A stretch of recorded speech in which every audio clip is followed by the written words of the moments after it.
అందరికీ వందనాలు. పరిశుద్ధుడు నీతిమంతుడైన యేసయ్య నామమున మీకు శుభములు తెలియజేస్తున్నాను. ఈరోజు హవ్వ యొక్క నిర్మాణ మర్మం గురించి మనం తెలుసుకుందాం. ఆదికాండము 2వ అధ్యాయము 18వ వచనం నుంచి 22వ వచనం ప్రకారం చూస్తే, యెహోవా ఆదామును సృష్టించిన తరువాత నరుడు ఒంటరిగా ఉండటం మంచిది కాదని వానికి సాటి అయిన సహాయమును చేయుదమనుకొని ఆదామునకు గాఢనిద్రను కలుగచేసి అతడు నిద్రించుచున్నప్పుడు అతని ప్రక్కటెముకలలో ఒక దానిని తీసి ఆ చోటున మాంసముతో పూడ్చివేశాను. తరువాత తాను ఆదాము నుండి తీసిన ప్రక్కటెముకను స్త్రీగా నిర్మించి ఆమెను ఆదామునొద్దకు తీసుకుని వచ్చాను.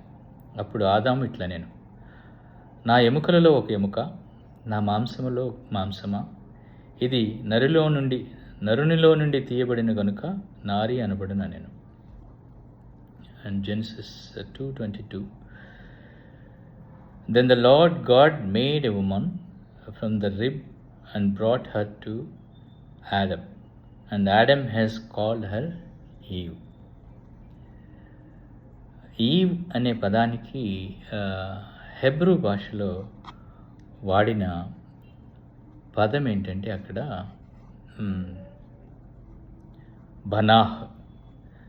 బనాహ్ అంటే బిల్డింగ్ ఆర్ టు బిల్డ్, తెలుగులో నిర్మించడం ఆర్ లేక కట్టడం. అంటే దేవుడు అవ్వను ఆదాము యొక్క ప్రక్కటెముక ద్వారా అవ్వను నిర్మించాడు. అవ్వను ఆయన సృష్టించలేదు. He has built her with the rib of Adam. ఎందుకంటే దేవుడు హవ్వను నిర్మించి హవ్వ ద్వారా తన కుటుంబాన్ని తను కట్టుకోవడానికి, తన కుటుంబాన్ని నిర్మించుకోవడానికి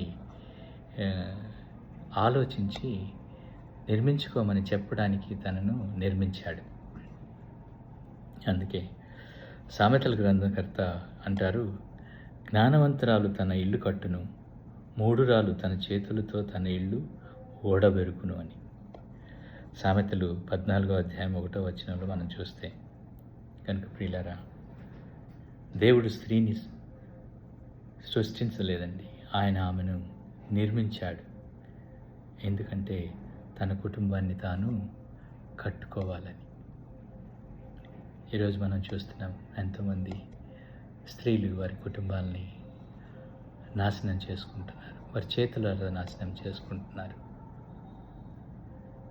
నేను మిమ్మల్ని అందరినీ అర్థించేది ఏంటంటే, ముఖ్యంగా స్త్రీలను అర్థించేది ఏంటంటే, మీరు మీ కుటుంబాలని యేసయ్యని మీ మధ్యవర్తిగా ఉంచుకొని మీ కుటుంబాలను కట్టుకోండి. అనవసరమైన విభేదాలకు పోయి యేసయ్య లేకుండా మీరు జీవిస్తూ మీ కుటుంబాలను మీరు నాశనం చేసుకోవద్దు. మీ కుటుంబ జీవితంలో ఉన్న ప్రతి సమస్యకు సమాధానం యేసయ్య దగ్గర ఉంది. మీరు ఆయన్ని వెంబడిస్తూ ఆయన్ని అడిగితే మీ సమస్యలన్నిటికీ సమాధానం దయచేయడానికి ఆయన సిద్ధంగా ఉన్నాడు.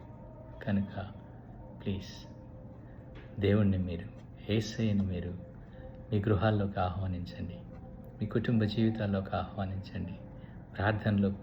కుటుంబ ప్రార్థనలో మీ జీవితాలను గడపండి. అప్పుడు మీ కుటుంబాలు కట్టబడతాయి. దేవుని ఉద్దేశం కూడా అదే.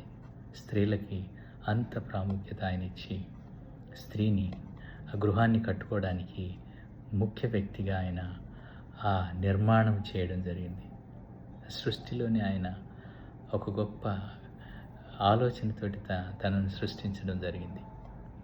దాన్ని చాలామంది స్త్రీలు వారి కుటుంబాలని కట్టుకోకుండా పాడు చేసుకుంటూ ఎన్నో సమస్యలతో కష్టపడుతూ ఇబ్బందులు పడుతూ లోకాన్ని దేవుణ్ణి దూషిస్తున్నారు. ప్లీజ్ మిమ్మల్ని అందరినీ రిక్వెస్ట్ చేసేది ఒకటి, దేవుణ్ణి మీ గృహాల్లోకి ఆహ్వానించండి.